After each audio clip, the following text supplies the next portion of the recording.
Let's start with 3 ohms.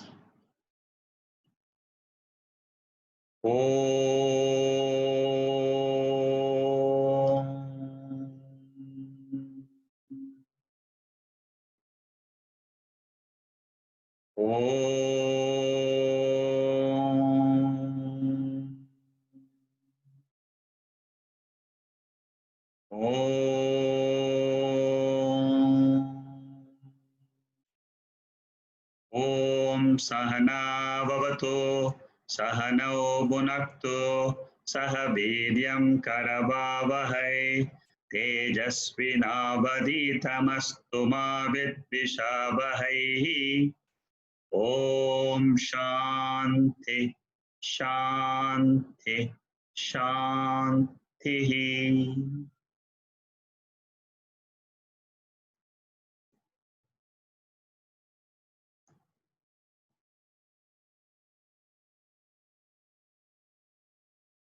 So we'll start with our study on Vivekchudamani,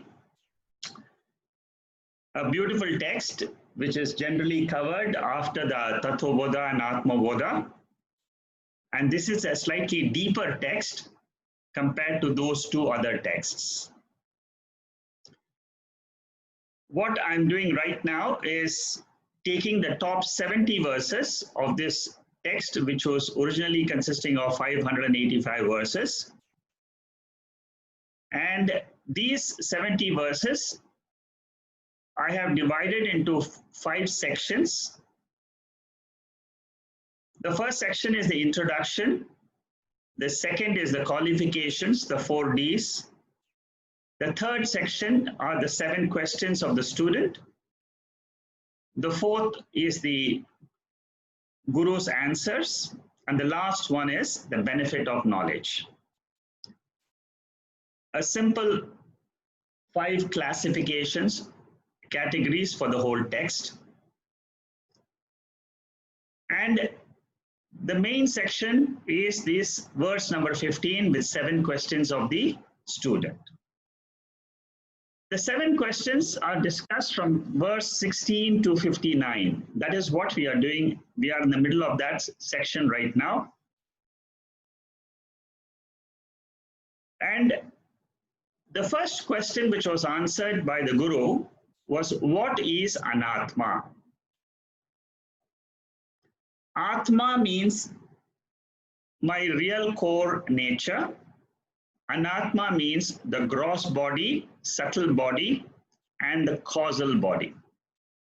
That was discussed from 16 to 22. And after discussing what is Anatma first, then the Guru started explaining what is Atma. We are in that section today, 23 to 27.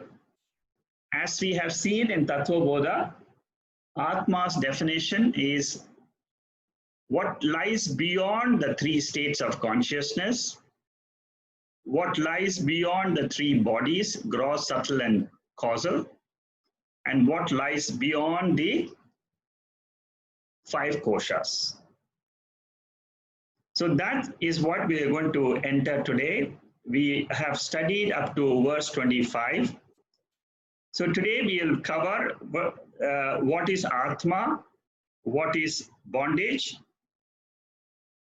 how bondage comes, and how bondage persists.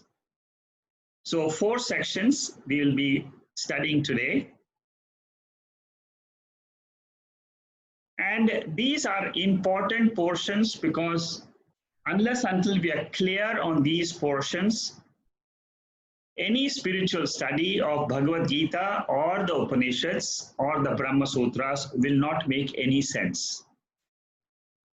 Because these are technical terms which we must understand clearly. And Bhagavad Gita or the Upanishads, they straightaway talk about the highest reality, which is Atma. But the method of understanding the Atma will be clear after we study texts like these. So with this small introduction, let me go straight to verse number 26. which is what we are going to study today. And this verse number 26 is talking about the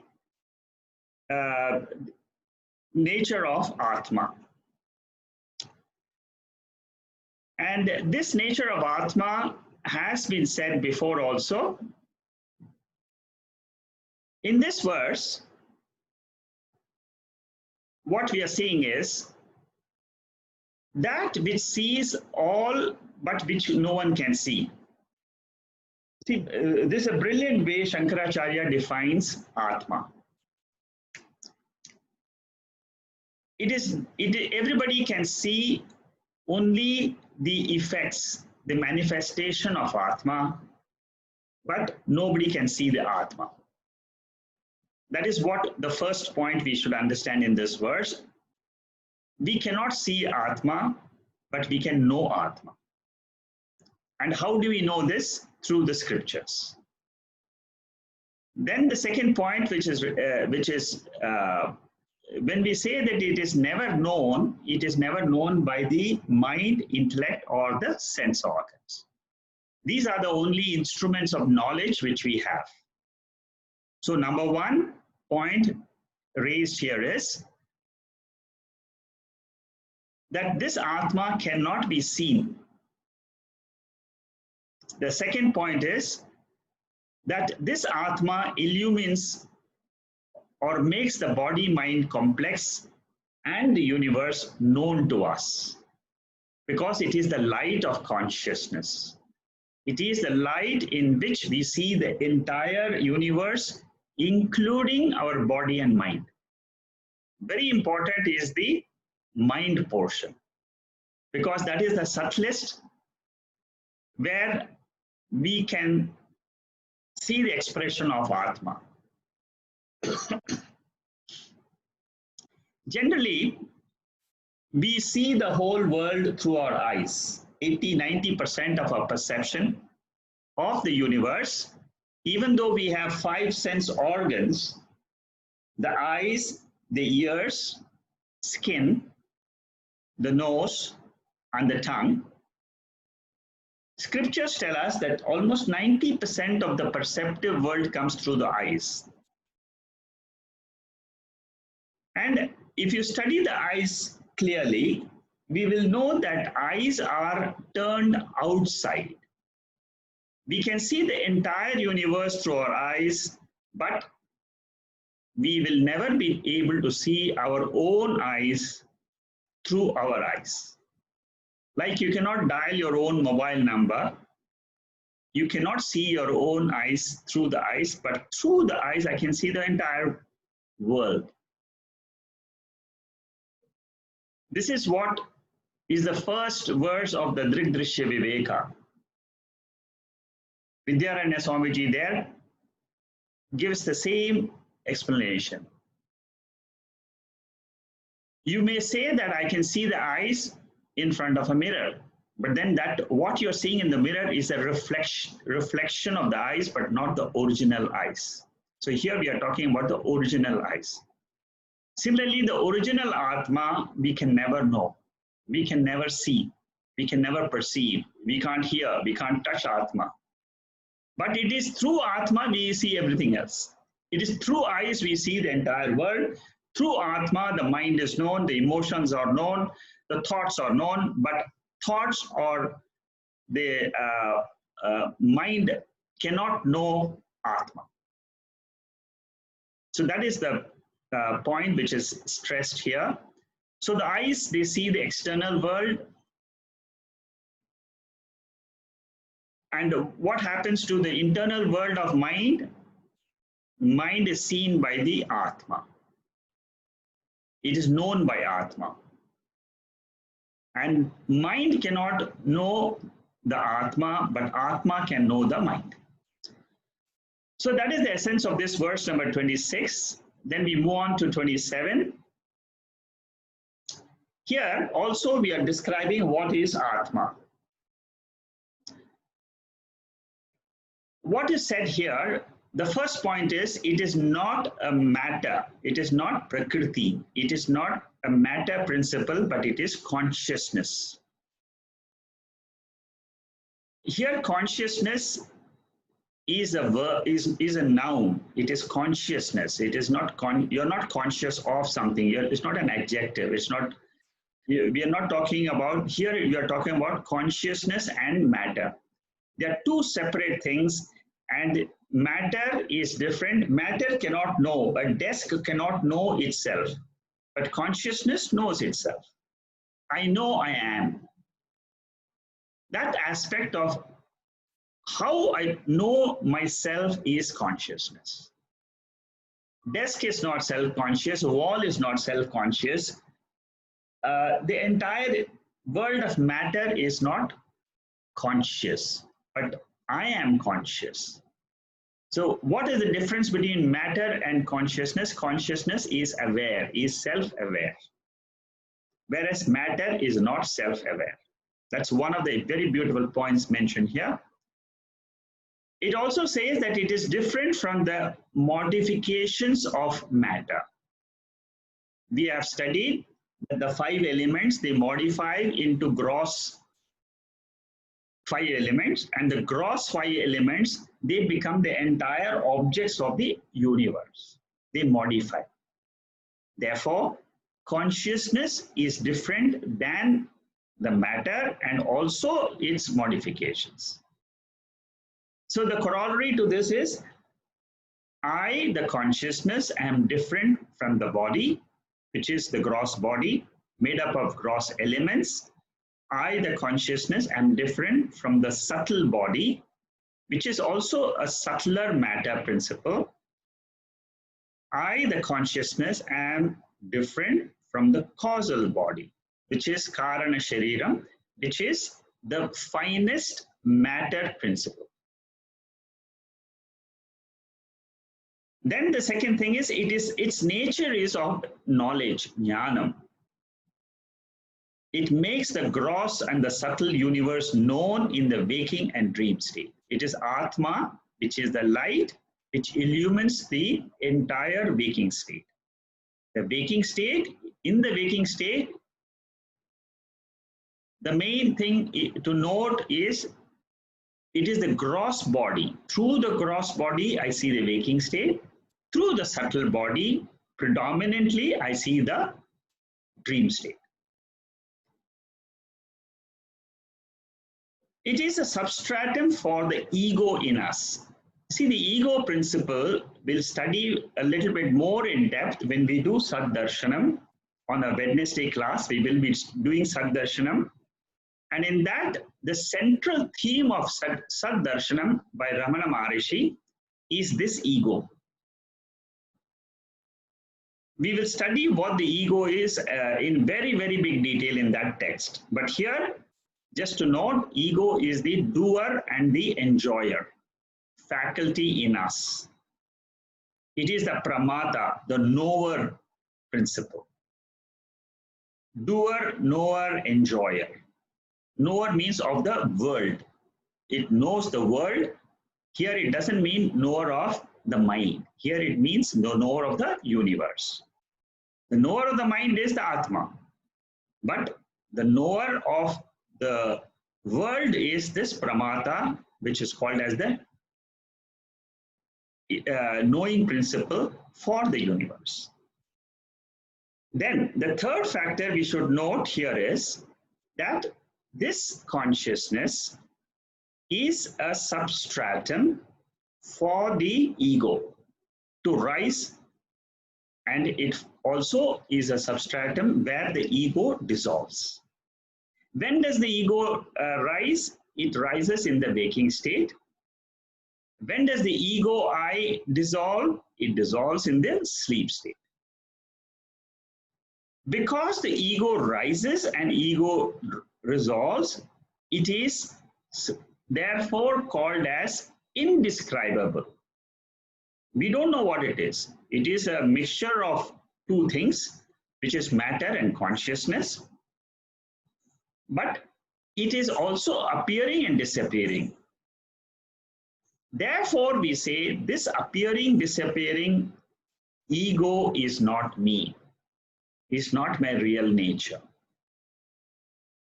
Therefore, Ramana Maharishi asked the question, who am I? If I am not the ego I, who am I?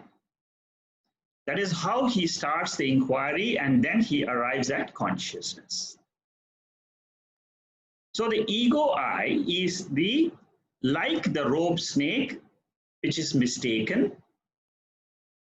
For the rope snake, what is the substratum? The substratum is the rope. For the ego I, what is the substratum? Substratum is the consciousness or Atma. Every error, every false entity like the rope snake, mirage water, shell silver, all of them, they require a substratum, adhishtanam, on which the error is made. So for the ego I, the real substratum is the Atma. This is a very important principle in realization of Atma. Very, very important. Like I said, Ramana Maharishi's 40 verses are dependent on this particular analysis. We will study it in depth. Like I said, this is the central portion of that Saddarshanam. Once you have understood it here, it becomes very easy that the ego I, which is appearing in the waking state, appearing in the dream state, it is not available in the sleep state. Therefore, the rishis have said that ego I is a false entity. And whatever it sees is also false.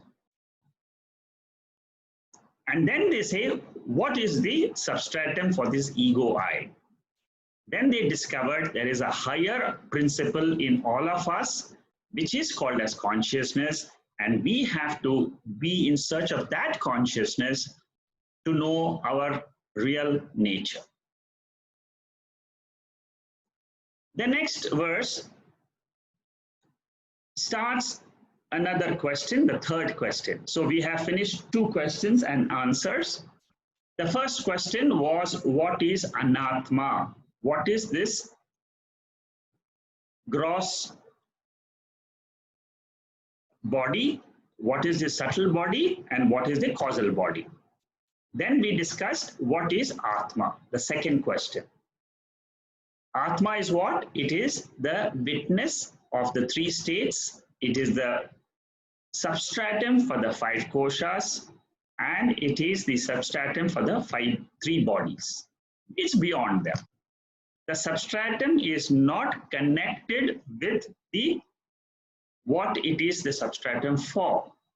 Rope snake is different. It is not connected to the rope. It is only an imagination in the mind.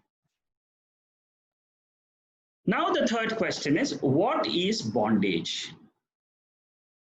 Shankaracharya takes this and defines this bondage as a wrong identification. Like we wrongly identify the rope as a snake, we wrongly identify the self as the non-self.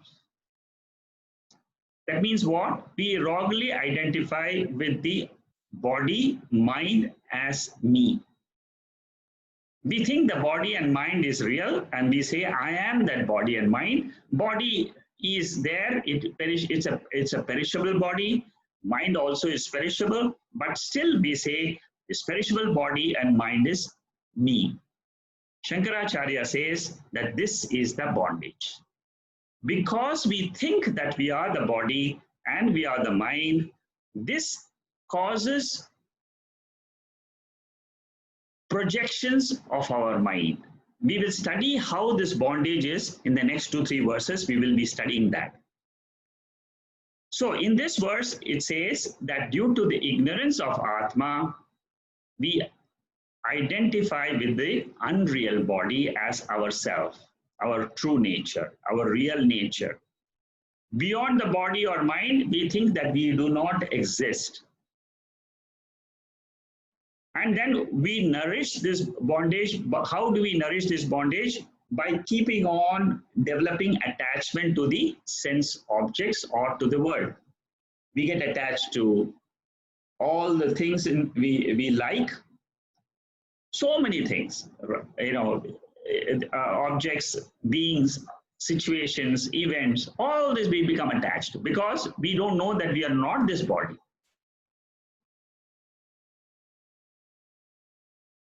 Not only this, our scriptures tell us that this bondage is also the cause of rebirth into another body.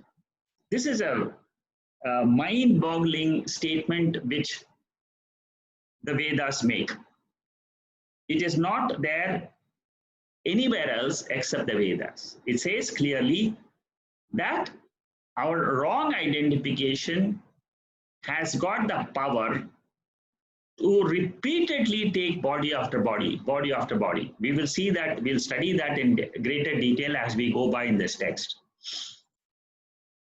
And what happens then? We get bound like a silkworm.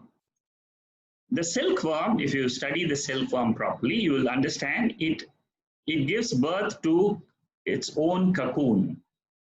And this cocoon is woven by its own threads. And then what happens? The silkworm becomes engrossed in the cocoon and then it gets completely trapped by its own threads.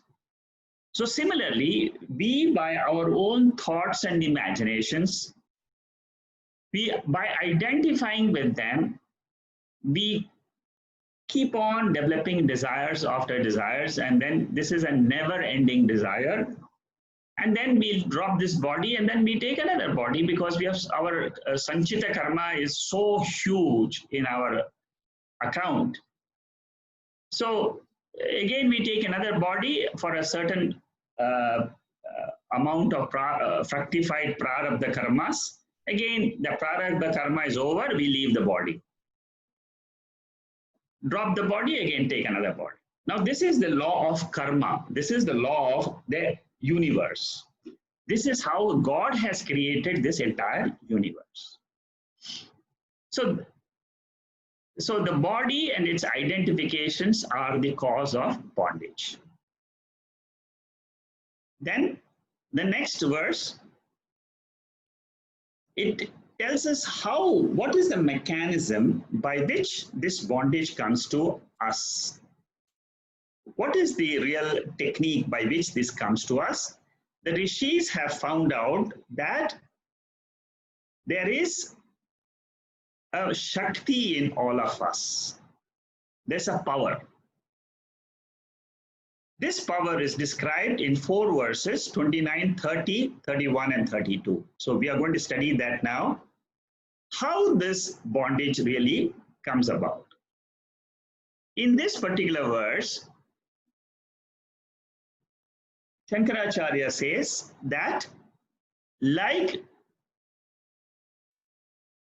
Rahu is covered by the sun, we have seen the solar eclipse, we have seen the lunar eclipse, and what happens during that time is that in between the sun and the earth, or the moon and the earth, there is a principle by which the sun gets covered or the moon gets covered, and then what happens? We see an eclipse.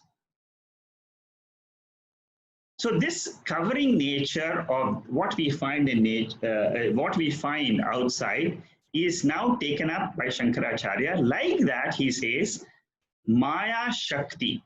That means there is a power in all of us. It is a universal power in all human beings, which is called as the Maya Shakti. Now, this Maya Shakti has got 2 parts. One is called as the veiling part, which is covering part, and the second part is projecting power. In Sanskrit, the veiling power is called as Avarana Shakti. The projecting power is called as Vikshepa Shakti.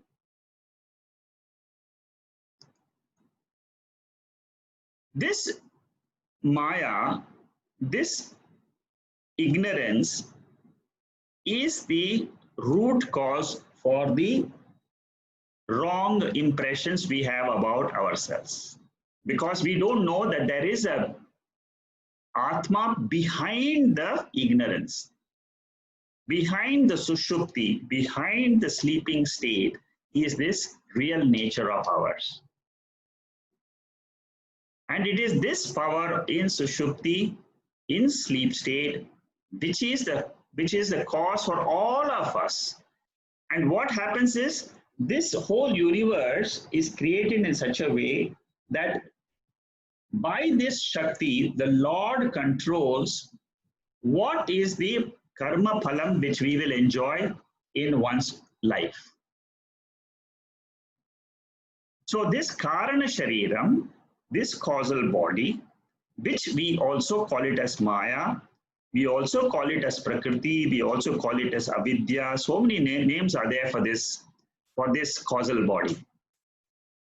So here, what it says is that this covers the glories of the self, it covers the glories of Atma. And what is the main glory? The main glory of Atma is that it is eternal. If I know that I am eternal principle, I will never be bothered about anything in life. I'll say, okay, whatever I lose, it doesn't matter. I gain, okay, it doesn't matter. But I am the witness principle, I am the eternal factor. Then it also covers the indivisible nature of Atma. Atma is one without a second. I am the only one consciousness principle in this entire universe. Therefore, I am not afraid of anything in life. I'm imperishable. This is what is the Shakti of Maya which covers this Atma. The Atma is what? It is the power by which this entire universe comes into being. It is sustained. It is also the resolution ground for this entire universe. But this is being covered by this Maya Shakti. So these are the points which are mentioned here about this Shakti, and they say that this Shakti, this Maya Shakti, Maya means what? Ignorance. Ignorance about what? This is Atma Jnanam. It is not the ignorance of physics or chemistry or biology or medical science or engineering or IT. It is not that. It is not an ignorance of objects. It is not an ignorance of what lies beyond in Mars and what lies in the moon and what. It is not the ignorance, or it's not that ignorance. It is the ignorance of the subject I. That is what is the ignorance, and that ignorance has the power to will and it has the power to project. In this verse, 30th verse, it says that it talks about the Vikshepa Shakti now. When a person's own self of splendor is hidden, one falsely identifies with the body as the non-self. So that is the first thing which we have seen. That means when my real nature is covered, I imagine that I am the body. I am the perishable body. I was born on so-and-so day. I was, and then I am 50 years old, 80 years old, 60 years old, whatever it is. I am fair, I am black, I am this, I am that, I am God. I belong to this community, I belong to that community. All this is only body or mind. Our 80-90% of the identification comes from the body and then the mind. And this identification is the persecution of Rajas. Rajas means projecting power.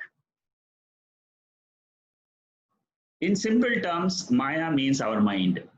Our mind is projecting all day long. And this projections binds the person. We become greedy, we become angry, we become attached, we become deluded. All this is a cause of Maya Shakti It is the Shakti of projection, which we all experience in our mind. And why is this Shakti initiated?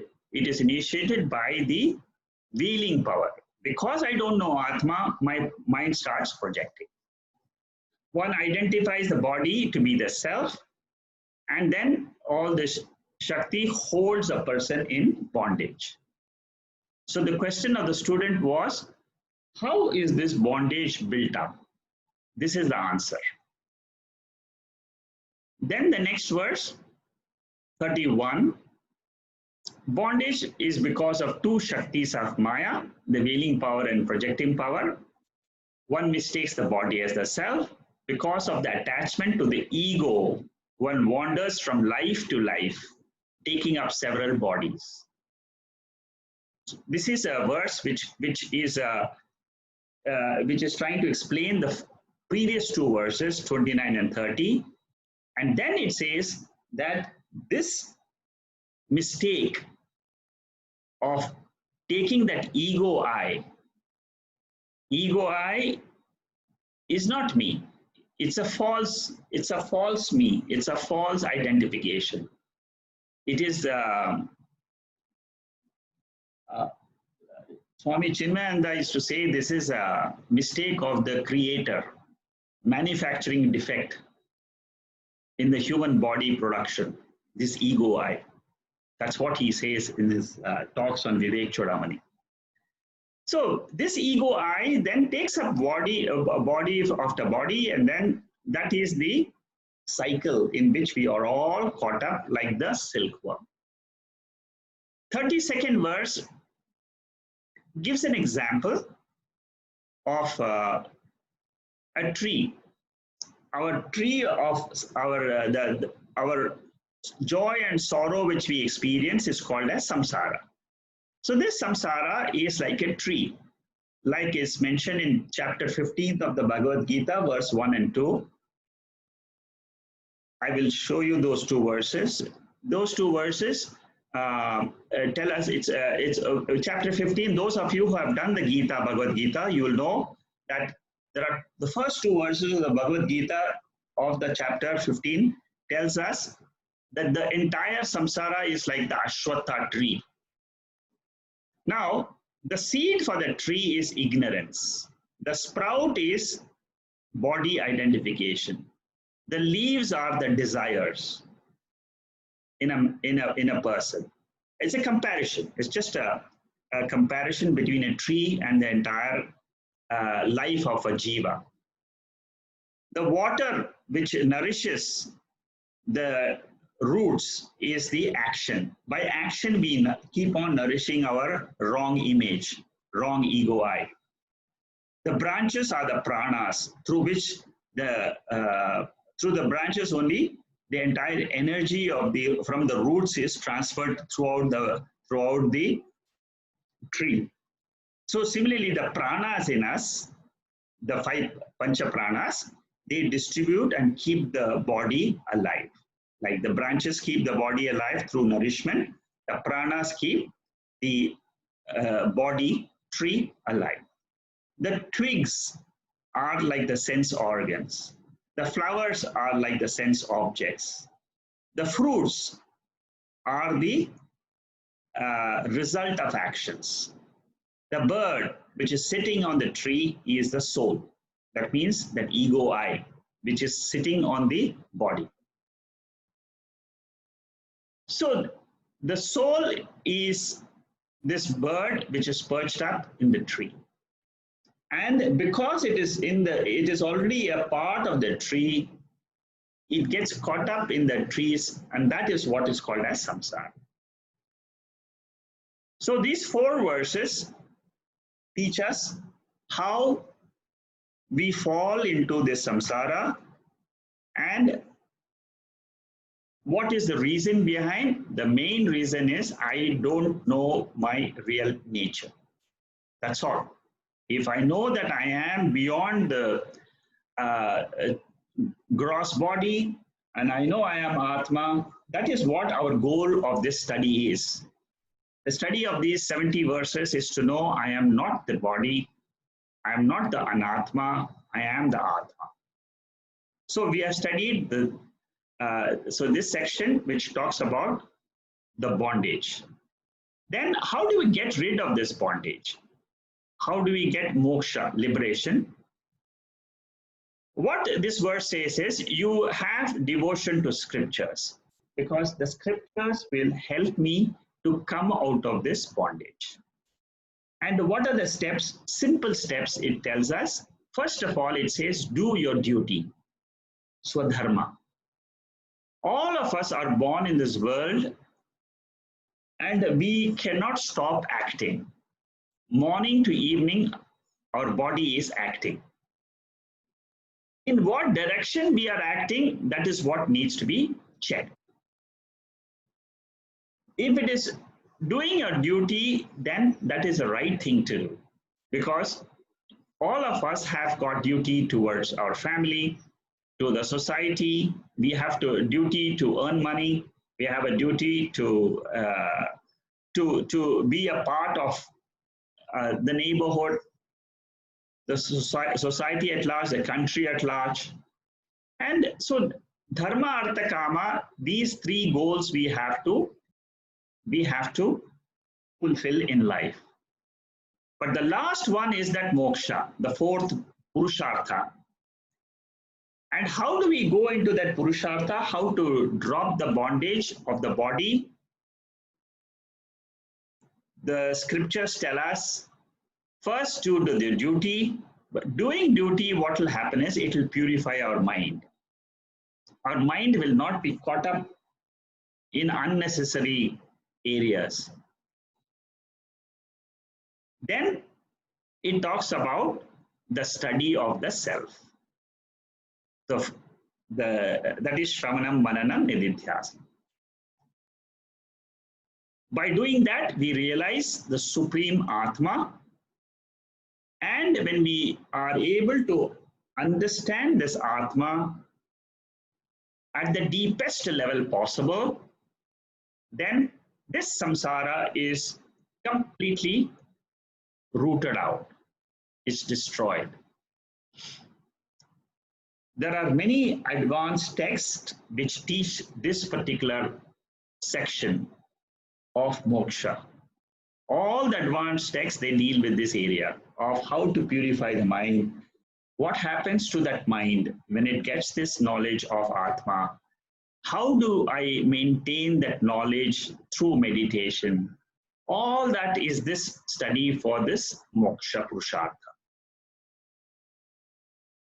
Then verse number 34, it just gives you a simple example of how is this done.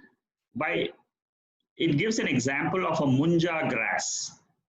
Many a times when you go towards the villages in India or you even abroad anywhere, you will find that on the sides there will be some grass which is grown, which is called as munja grass. And this grass it's very it's got a very thin top portion, and which is very painful. It's got pointed ends, but if you want to go to the pith of that grass, you have to remove the thorny portion very carefully. So Shankaracharya compares that process of removing the pith of the munja grass the same way. He says you have to slowly remove the 5 koshas and then see the real self. So you separate the subject, which is the actionless self, the unattached Atma, with the 5 koshas, the sense objects, the perceptions, the thoughts, which is all called as anatma. Once this separation is done, then I can claim that pure Atma is me. Then now we are coming to a very big section of this text. And this section is basically deals with the Panchakoshas. And in this section, we are going to see all the 5 sheets. And the beauty of this text is it will tell us why each of this sheet is not me, the Atma. How to discriminate the self from the non-self. This was the question asked by the student. How do I differentiate between Atma and Anatma? This is a very important step in all of us, because all the study which we do in the spiritual study, which we do in almost all the texts which we take, this is the main topic. Atma, Anatma, Vivekaha. So here in this verse, the body Annamaya Kosha is taken up, is a product of food.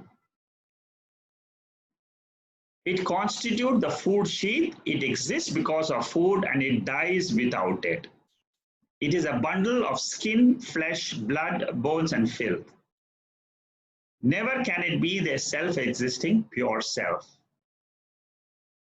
It's a temporary house for the residence of the jiva.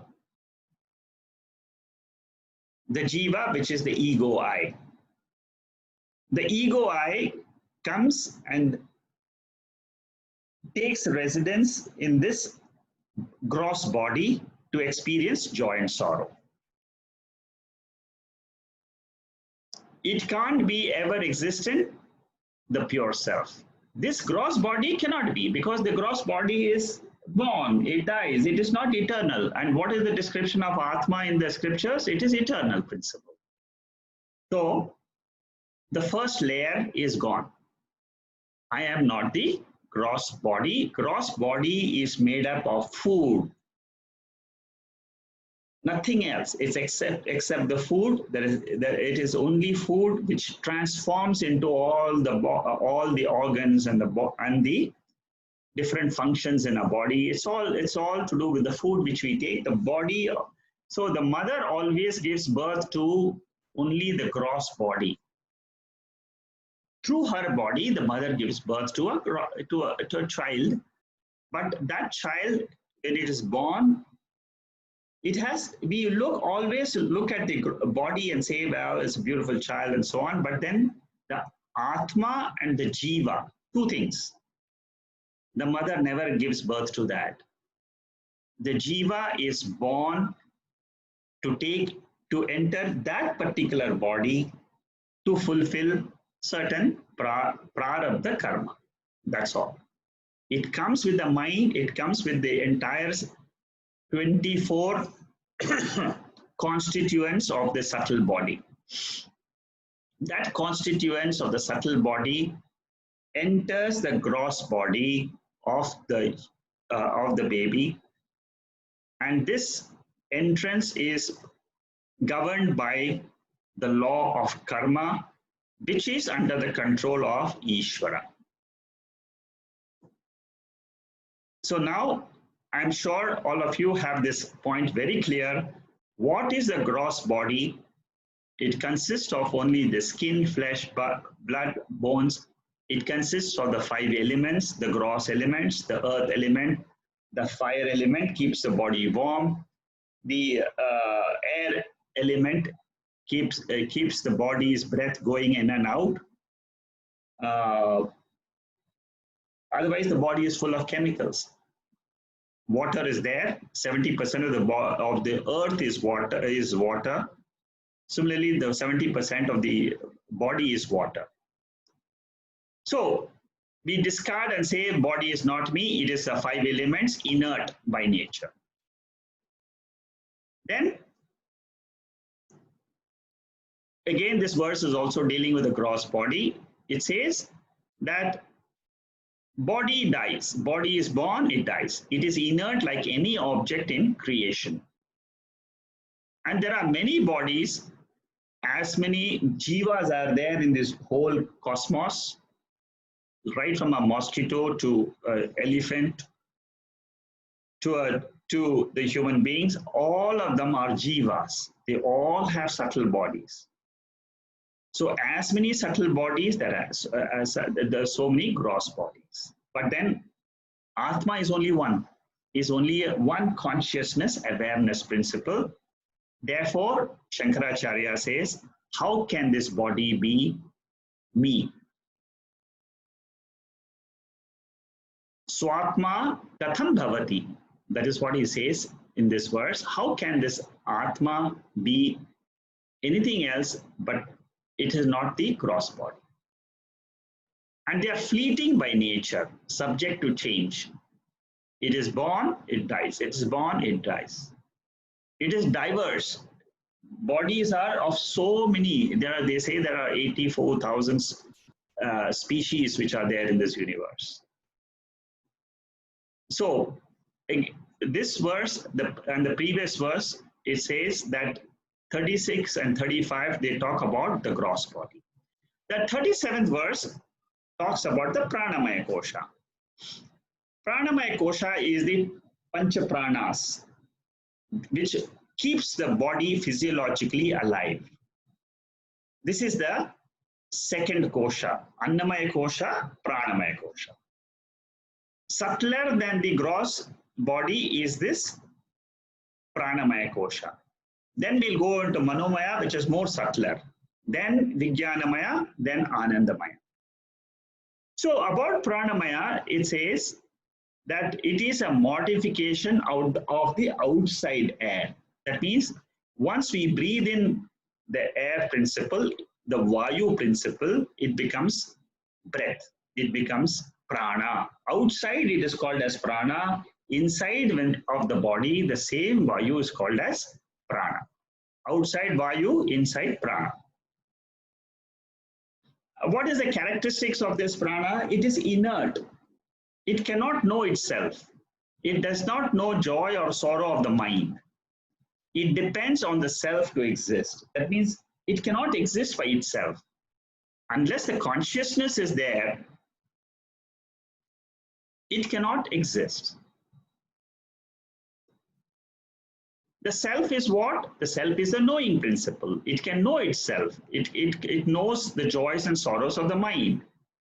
And the self is independent principle, whereas prana is dependent. It is ever dependent upon the self to exist.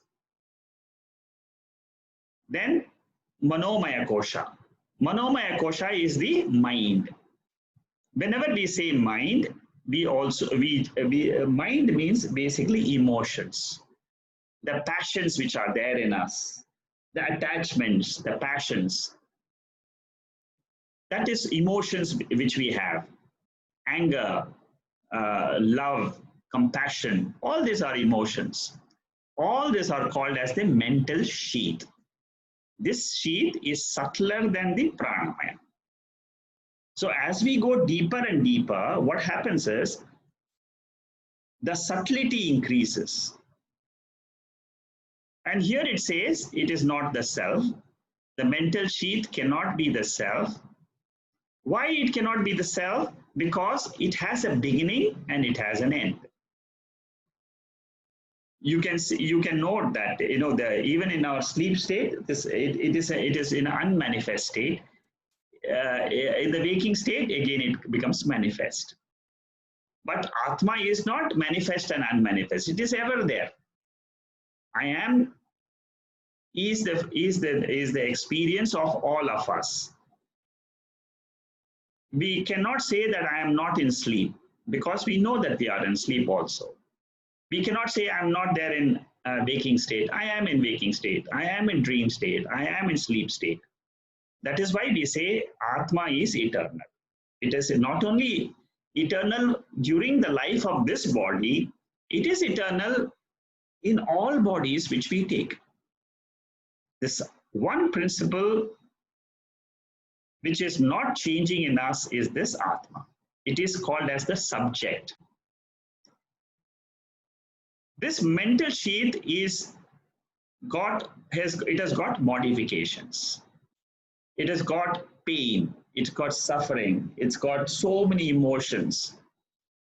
It goes up and down. One day I am happy, another day I am sad. All this is an object of cognition. It is an object of cognition for what? For the Atma. It's an object of knowledge for the Atma. All of us know our emotions only because of Atma. Even during the normal day-to-day transactions, you can know, you can claim this Atma as me. Whenever you have got emotions, tell yourself, I am the Atma, I'm the witness of my emotions. This is a very simple exercise all of us can do. As we keep doing this exercise regularly, our own ability to own up this Atma becomes easier and easier. As you make this exercise regularly, you will find that one day will come, then you will automatically say, I am Atma. I am not the mind. Because you have trained yourself to note that the emotions are not you. You have trained to note that the thoughts flow, which is there in the intellect, is not my real nature. I am the consciousness principle, and all these emotions, thoughts are all object of knowledge. Then we go deeper into the intellect. And here what we say, it is also inert by nature. All our thoughts which rise in our body and mind, they are all inert by nature. But what gives the power to know these emotions, to know these thoughts is Atma. Intellect is generally said it is the karta and bhokta. It is the doer and the enjoyer principle in our body. I do, I enjoy, I walk, I hear, I'm dancing, I'm singing. All this is nothing but the ego. It is the intellect in us. Generally, we give this function to the intellect. And if you want to go deeper, then when we want to go into how this really happens, then we talk about the ego factor. But generally, the antakaranam, normally we take antakaranam, the inner instrument, as mind and intellect. There is not, the instrument is the same.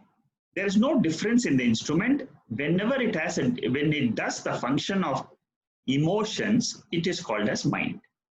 When it does the rational function of thinking, planning, doing, studying, all that, then it is called as intellect. Whenever we just remember what happened in the past, that is memory function.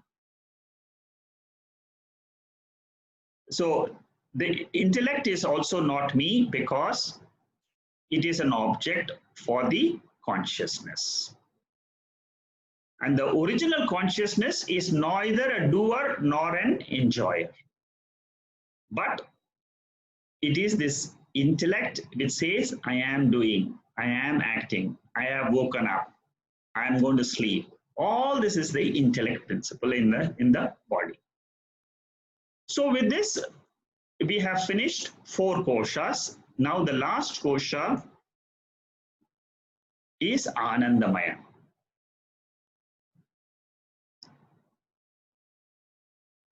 Okay, before that, we have this one more verse here, which talks of the ego. I was telling you about the ego before. It's also said here. The ego is called as the jiva. And this ego carries out the activities in the relative planes. There are 2 verses here which talks about the jiva and how this jiva, which is identified with the intellect, goes up and down because of the vasanas and takes on different bodies. Not only takes different bodies, it goes into 3 states. And these 3 states, they belong to the intellectual sheath, or you can call it as the ego, I. Okay. It is the same, again, like I said, that the same instrument is called as the mind, intellect, memory, and ego. When it is identifying as the doer principle, and it is saying that this body is me. It performs good and bad actions. All this is connected with the ego. And then it is this ego which says I. You know, the moment you get up in the morning, you will say I am. So who says this? Is this inner instrument called as the ego I, which has got a reflection of the consciousness. And it comes in the waking, it goes off in sleep. It takes also new bodies. It goes up the ladder, it takes Deva Sharira, it can take Manusha Shariram, it can take, Manusha means human body. Devatas means they say there are celestial beings who live in the higher planes of consciousness. So you can go up and down. And why this happens is because of the vasanas which are fructifying. The impressions which are there in the next shariram called as the Karana Shariram or the Anandamaya Kosha. So there are certain impressions which are there, and those are getting fructified. So the three states, waking, dream, and sleep, belongs to the inner instrument called as the ego I, or the mind intellect with the reflected consciousness. The function of the inner instrument is it will keep on throwing thoughts. And whenever there is identifying of these thoughts with the consciousness, there is a mixture of the inert thought and the consciousness principle. They together join, and that is what is called as the ego I. So ego I is a mixture of consciousness and matter. Throughout the day, whenever we say I am, whenever we say who is this jiva, the jiva is nothing else but this ego I. All of us are nothing else but a bundle of ego I's. And ego is what? It is identification with the intellect. I am bright, I am an engineer. All this is to do with that ego I, a mixture which identifies with the attributes of the intellect, or the attributes of the mind, or attributes of the memory function. So the ego I connects up with the memory, connects up with the mind, connects up with the intellect. And that when it connects up with the memory, it will say, I've got a fantastic memory. Memory is nothing but it is just a function of an inner instrument. Somebody has this brilliant memory. Okay, so what? It's again matter. Somebody doesn't have, I have a poor memory. Okay, it doesn't matter. As we age, our memory goes down and down. And why it happens? Because there are cells in the body which die. At a young age, we have beautiful, fantastic memory. Some people, they can remember 50 years ago, fantastic things happened. Those are all impressions they can easily gather. It's all to do with the memory function. It is a matter principle. Similarly, identifying with the mind. I was angry, I was sad, somebody was angry. Okay, don't talk about yourself, you can also talk about others. That person was so angry, he didn't talk to me for 15 days. Nothing to do with him. It is just he or she was identified very wrongly with the mind, nothing else. It's delusion. Somebody also says, I've got a bright intellect, I'm very intelligent, I passed out of MIT or Harvard, all that. That is to do with the intellect, nothing else. But the Atma is not the intellect, it is not the memory, it is not the mind, it is not the gross body, it is not the Pancha Pranas. That is what Shankaracharya is trying to drive us and telling us Don't get attached to these as you, but stand apart as pure consciousness, pure awareness. And it is a fact of life. It is not something which is being taught. According to the scriptures, it's a fact of life. You accept it, you will be free. You reject it, you get deluded. And then you live a life of complete delusion. 42nd verse. For the following reasons, the intellectual sheath we have spoken so far cannot be the Supreme Self. He is just summarizing why the intellect is not the self. First, he says it is changing, it is inert by nature, it is insentient. Intellect by itself cannot say I am. Without the consciousness principle, it cannot say that. It is a mixture. It is limited. Why is it limited? Because I say I am in this body, I am in Singapore, therefore I become finite. So the intellect is finite in nature. It has got location. The location is with the body. It is an object of the sense organ, it's an object of the Atma. And it is mortal. Intellect is also mortal because during the pralaya time, it goes away, it perishes. What about the self? Self is changeless, sentient, infinite, subject. It is not an object. Intellect is an object of consciousness. Consciousness is the subject. It's immortal, it's imperishable. So again and again, the way we need to study ourselves is remember these factors about our real nature, and then learn to drop the other things. As and when they come up, you say, this is not me. Neti and neti. Body is not me. Mind is not me. Prana is not me. They're all insentient. Insentient means they don't know themselves. This is how we do the Viveka. This Viveka Shakti comes because we study the scriptures. When we study the Bhagavad Gita in the chapter 2 from verse number 12 to 25, all the features of Atma are given. It cannot be burnt, it cannot be dried, it cannot be cut. Everything is mentioned there. Beautiful section in the Bhagavad Gita. The same thing is here. Shankaracharya is doing nothing, but he is only analyzing those verses from 12 to 25 of the chapter 2 of the Gita, and he's saying it is changeless, it is infinite, it is immortal. Na jayate mriyate va kadachit. That is the verse in the 20th verse in the second chapter there. Imperishable. So all this is not me, but what is me is this imperishable Atma. The last kosha, we come to Anandamaya kosha.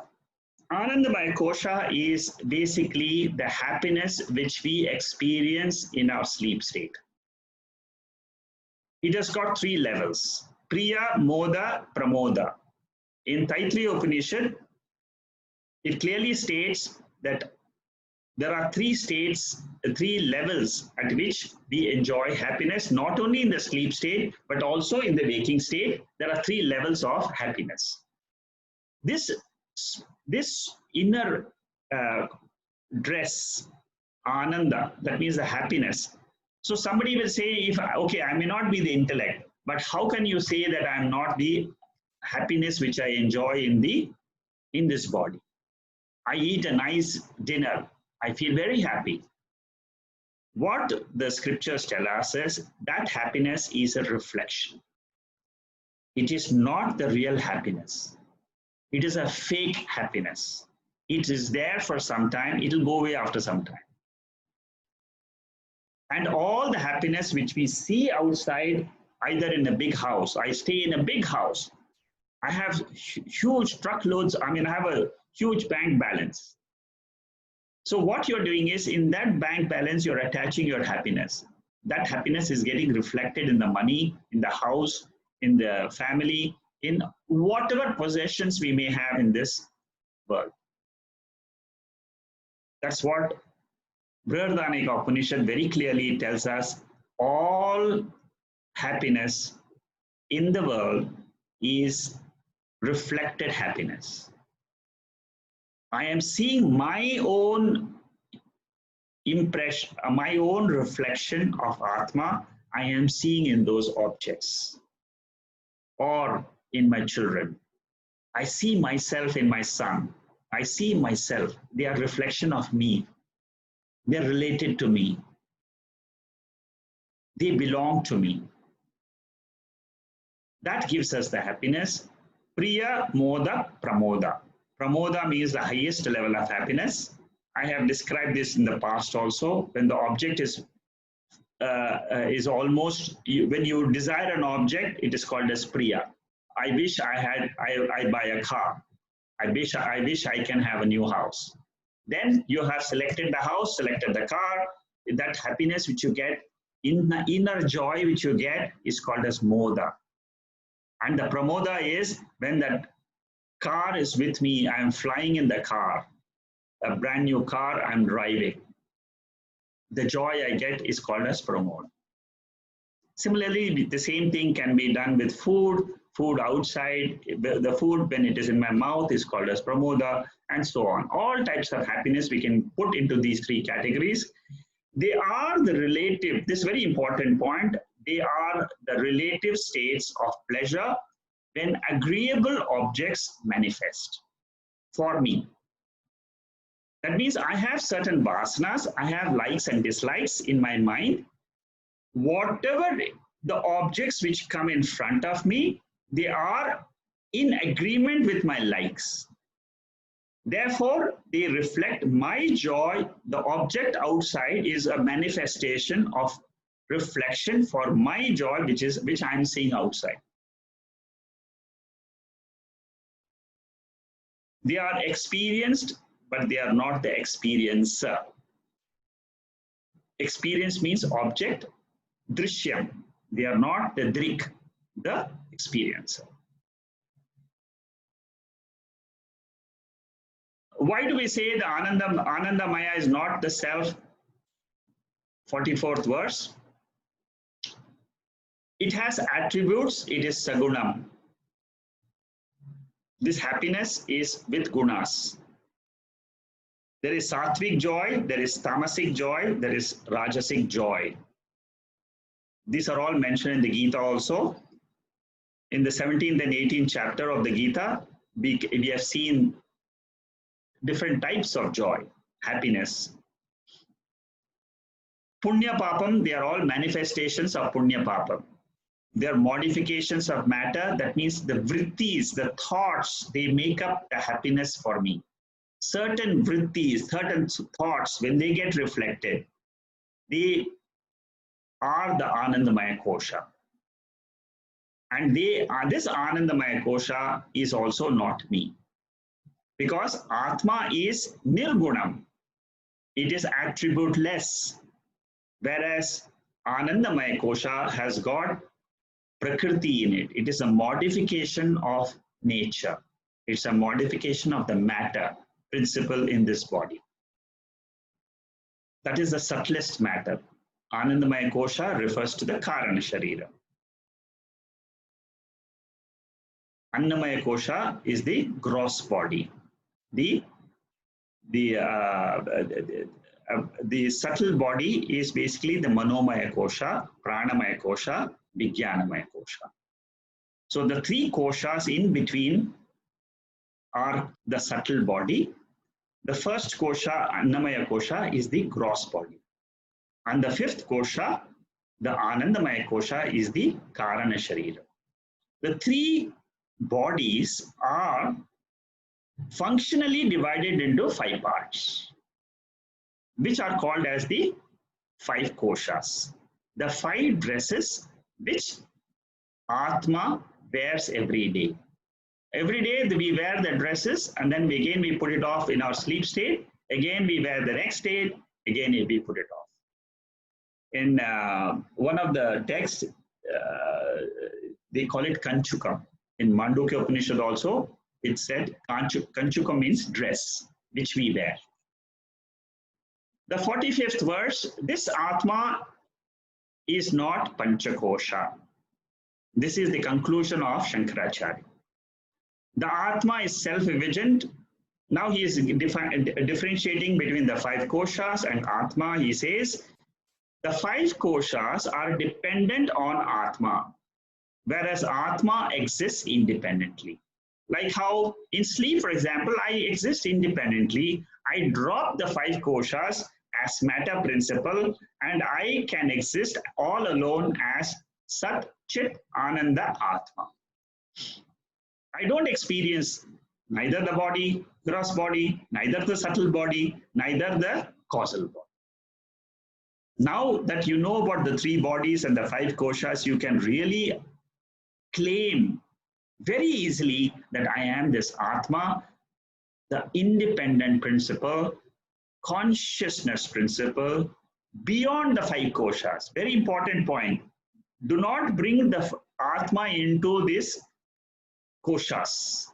In the waking state, by mistake, we are trying to search for this Atma and then we end up making ultimately a mistake of identifying with the body itself, the gross body, or the mind. This identification is the cause of the problem of bondage.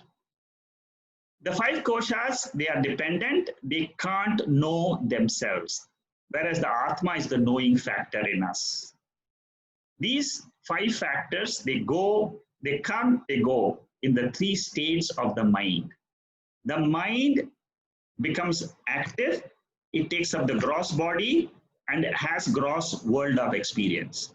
The mind becomes semi-active, it takes the subtle body, it has the dream experience. The mind withdraws from the Jagrata Avastha, it withdraws from the active state, it withdraws from the semi-active state, it comes to rest. When it comes to rest, it is called as the Sushupti Avastha. What happens to the consciousness in all the 3 states? It is only illumining the mind's functions. It does not get involved. It is unconnected with the 3 states of the mind. If we can understand this aspect of the nature of the mind to take the power of Atma, get into the gross body, have the gross world of experiences, withdraw from the gross body, get into the subtle body, enjoy the subtle body experiences, withdraw from the subtle body, rest in the Karana Shariram, the causal body, which is called as the ignorant state, the Maya state, that state where there is a wheeling of Atma, that ignorant state is the state of the mind. Again, the next day morning, we take the gross body up. But Atma is different, is beyond the 3 bodies. It's beyond the 3 states. It's beyond the 5 koshas. These 5 koshas, they modify, they grow. Annamaya kosha, it grows. We have seen the 6 modifications.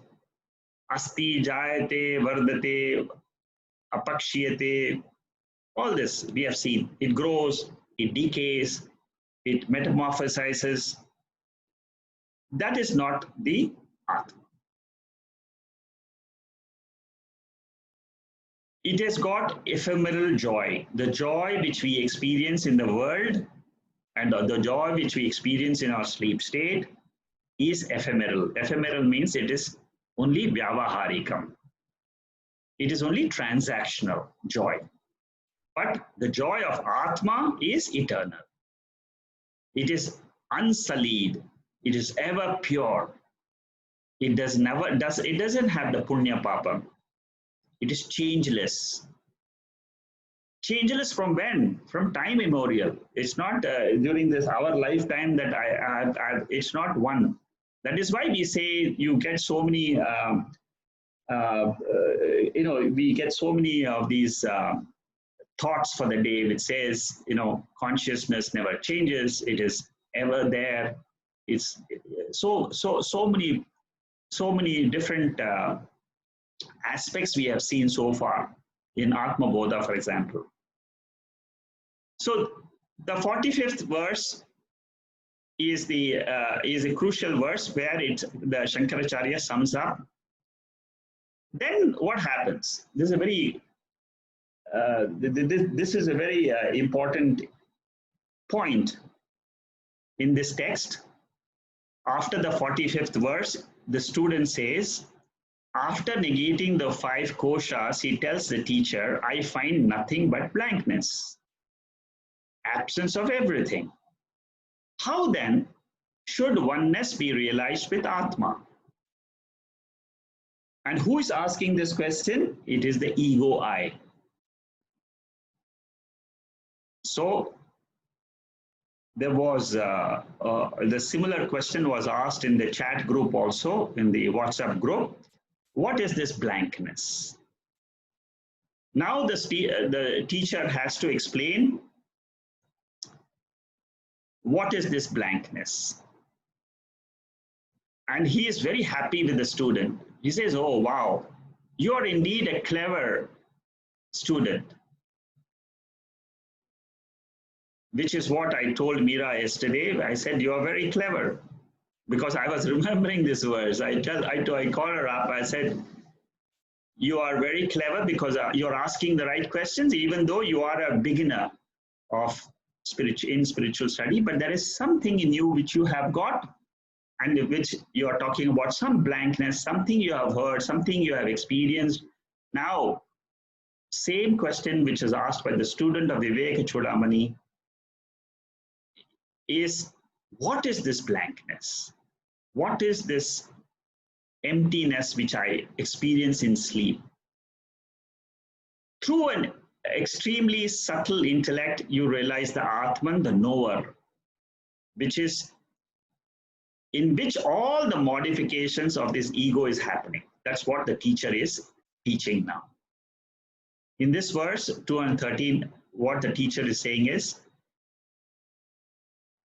the absence of the modifications is perceived in the deep sleep state. Very important point. The light of consciousness can know knowledge, can illumine knowledge. It can also illumine ignorance.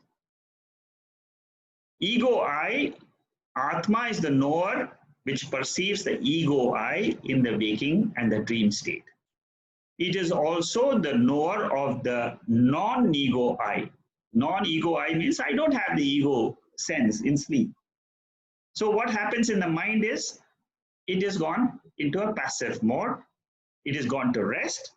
But that restful condition of the mind is observed by Sakshi, by me, the Atma, consciousness.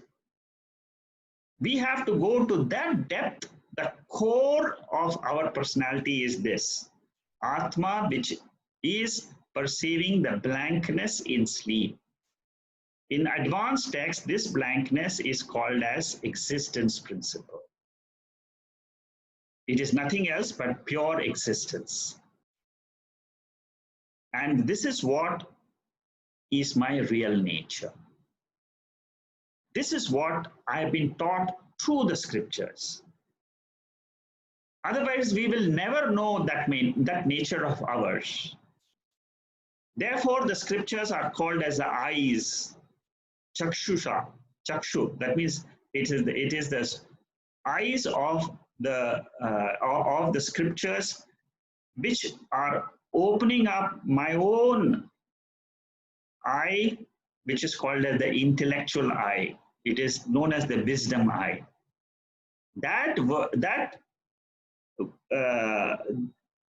Which the scriptures illumine is this Atma, which is beyond the 5 koshas. and it is never perceived by itself. Perception requires the mind and sense organs. Any perception requires the mind and sense organs. But this is perceived by the knowledge. That is why it is called as that is why the scriptures are always called as the eye through which we see our reflection, our own reflection. The scriptures are always treated, Veda is treated like a mirror.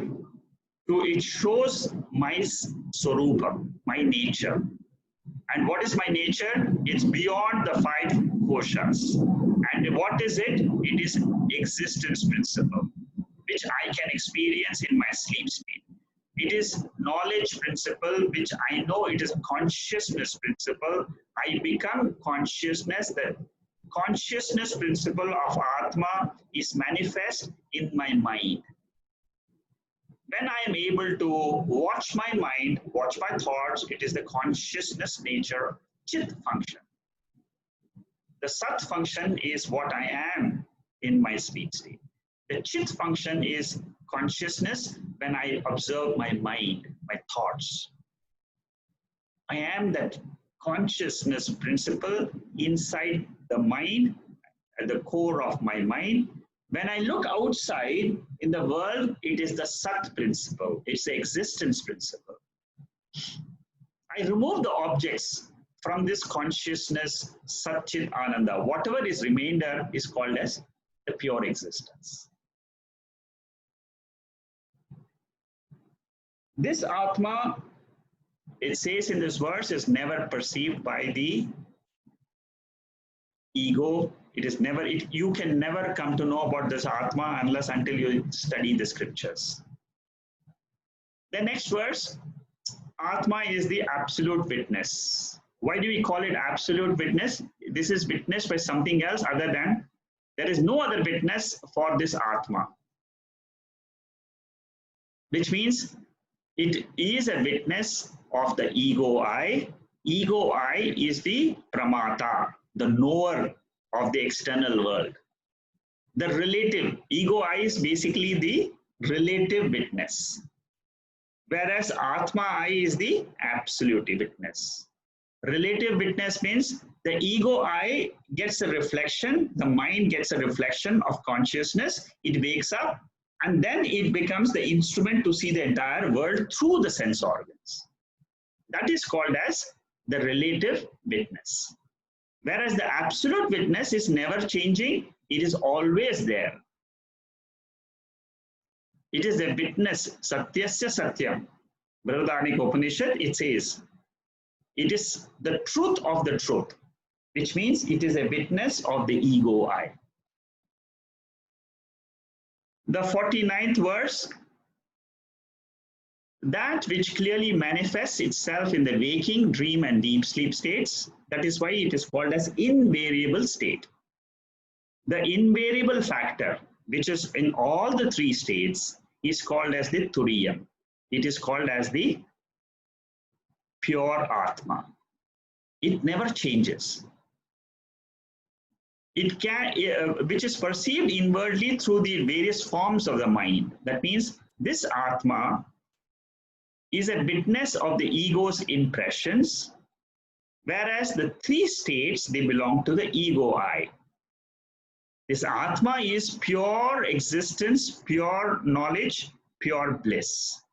Pure existence because nothing else exists apart from Atma. Nothing else is seen. It's pure consciousness, pure awareness. It is not an awareness with objects. It is objectless awareness. And that is called as the self.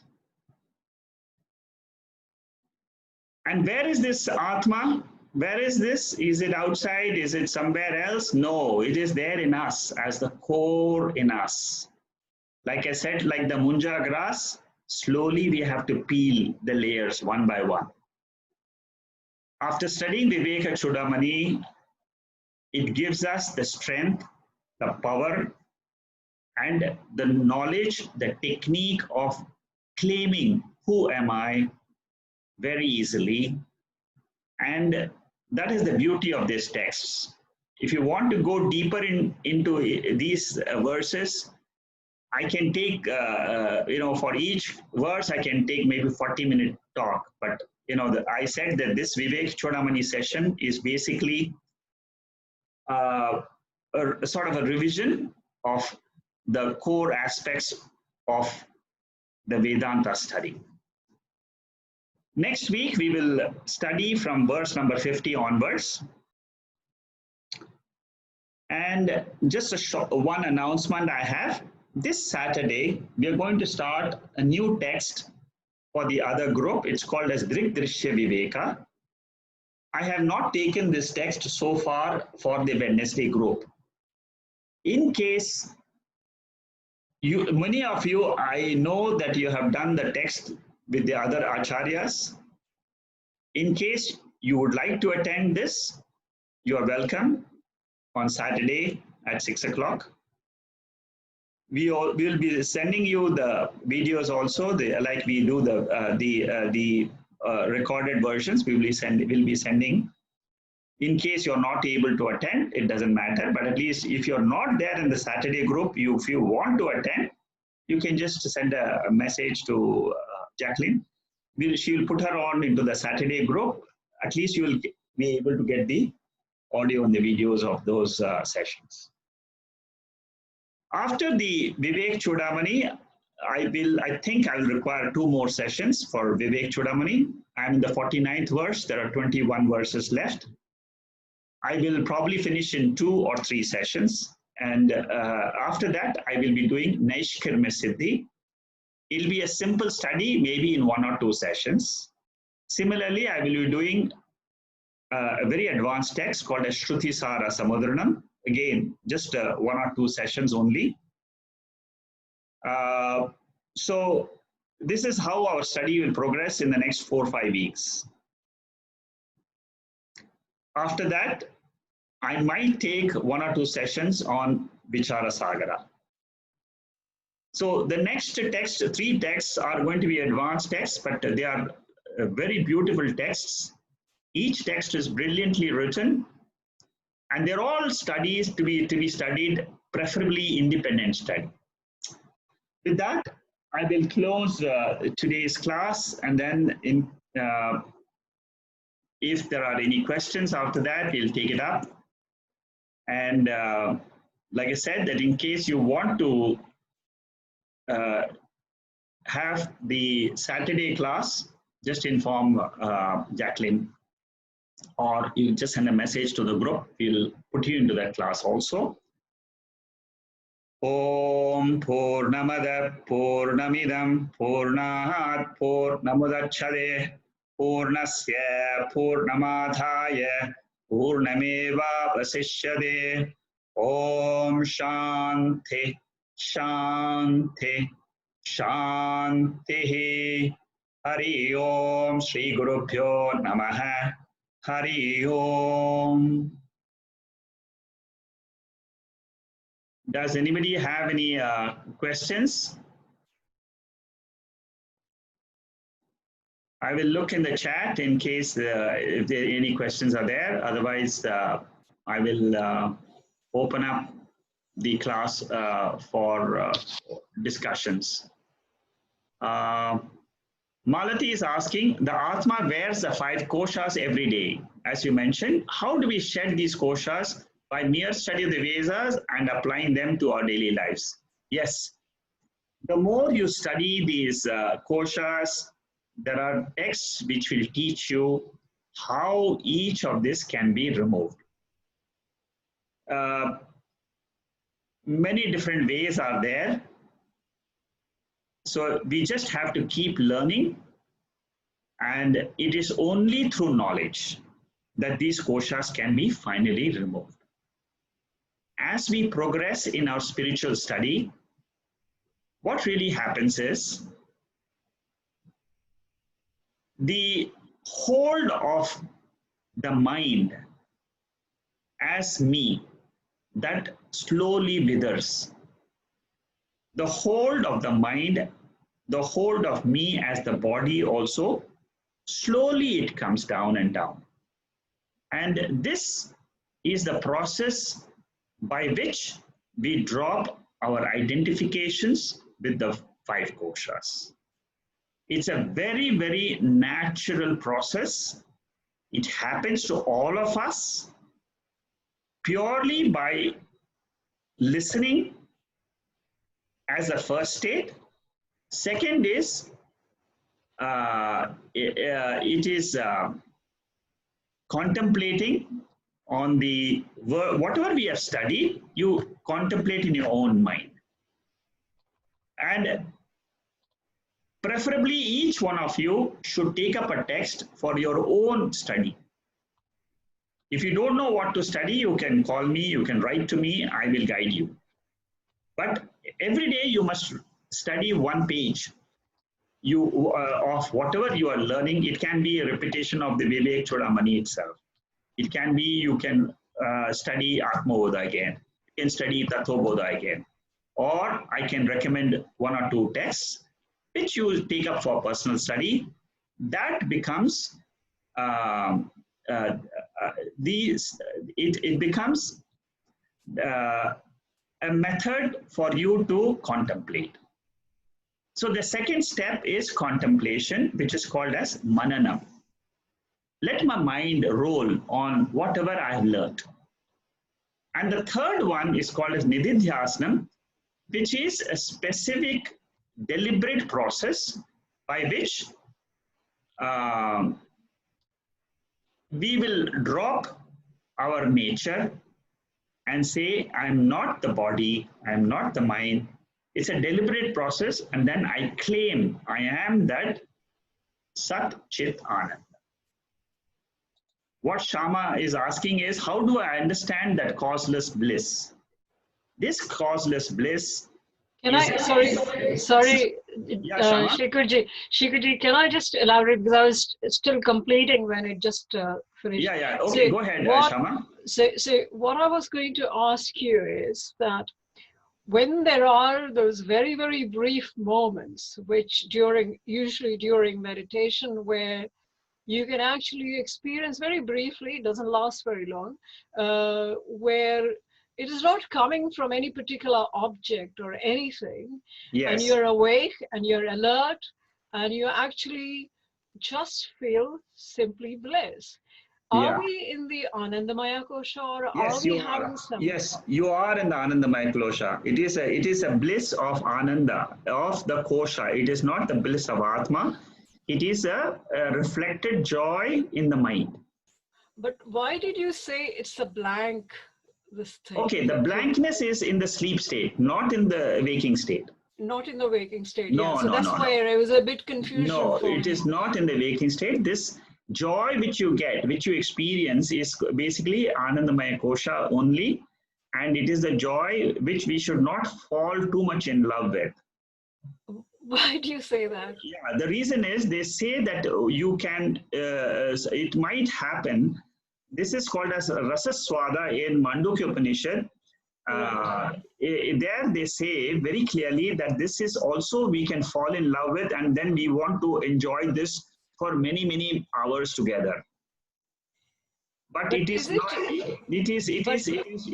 not advisable to continue this for too long. You can enjoy it for 10 minutes, it's okay, but let it not become that what they always say is, let there be a vritti, that aham brahmasmi. If it is there, then it is beautiful.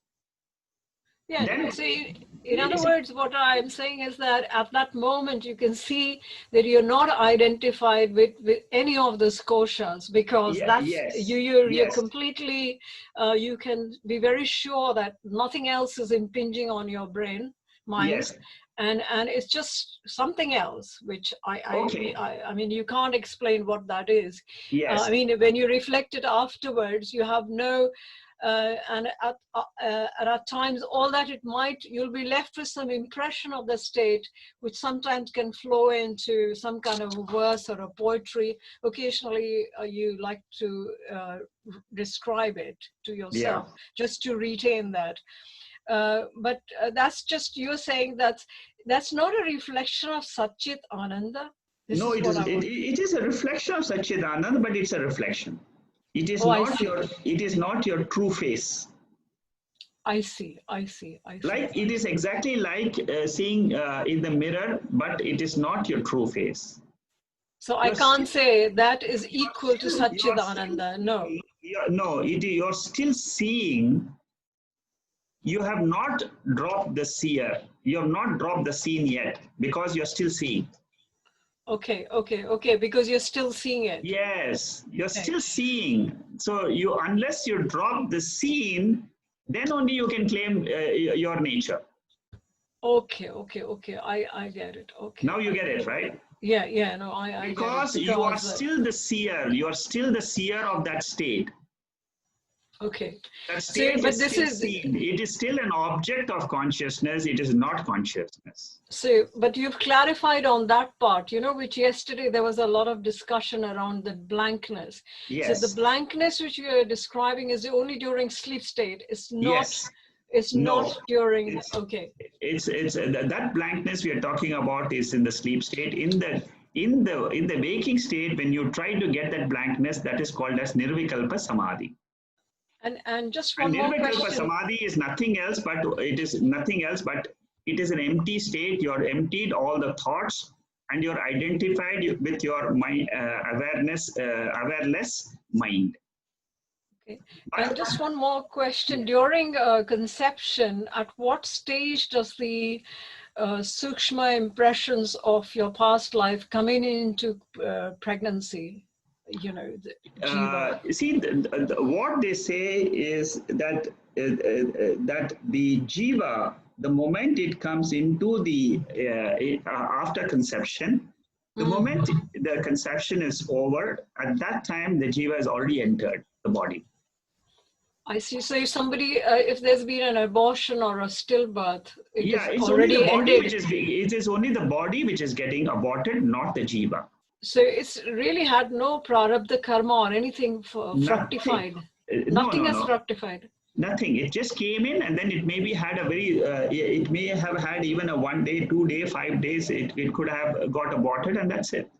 But it is only the body. It is never the jiva. It is never.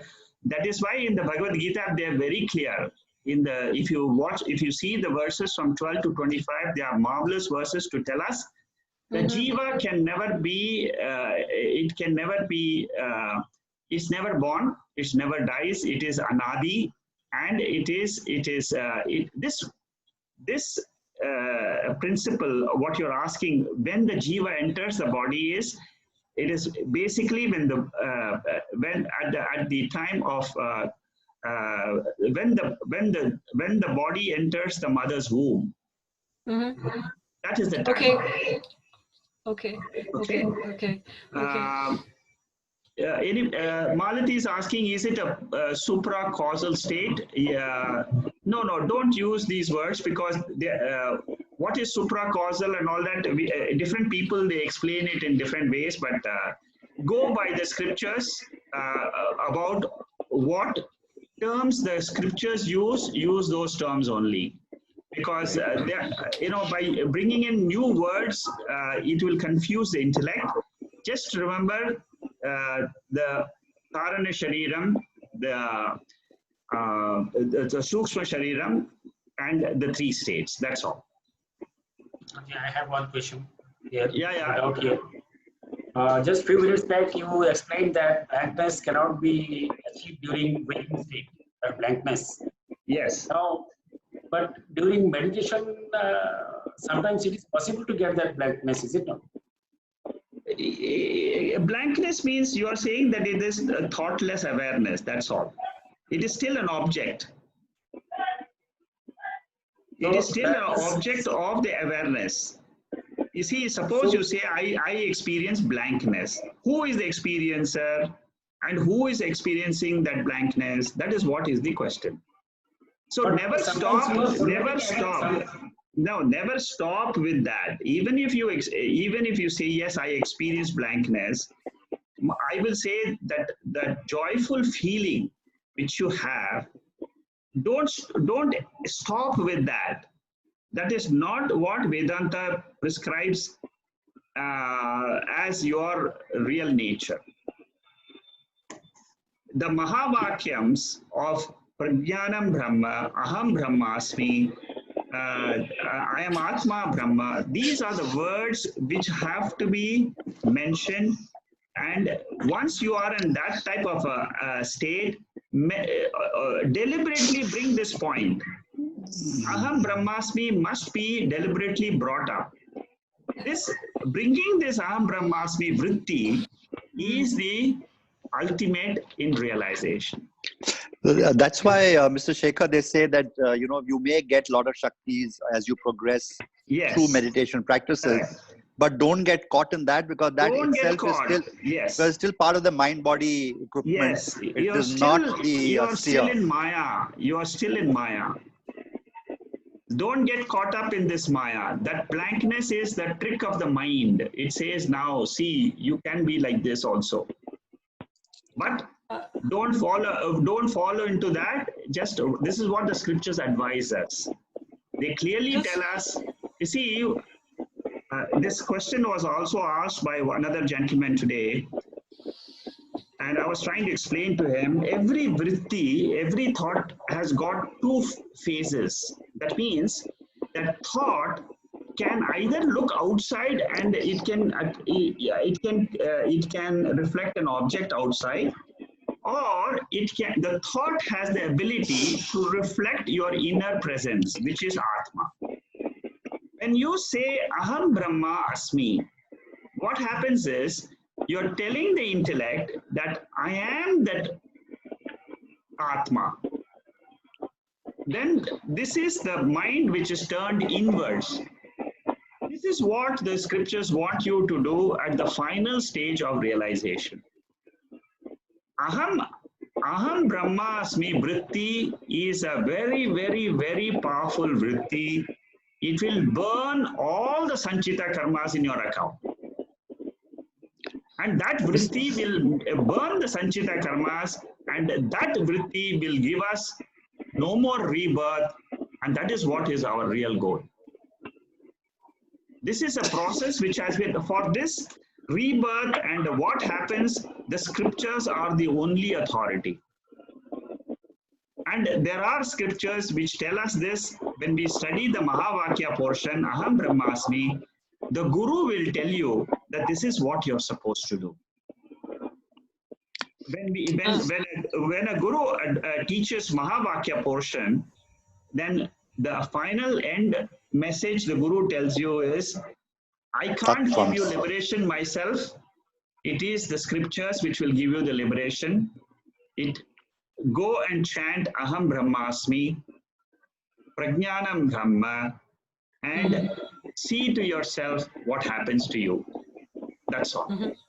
This is the end. This is the last advice of a guru to his disciple. He says, I cannot give liberation. The liberation is possible only by the words of the scriptures.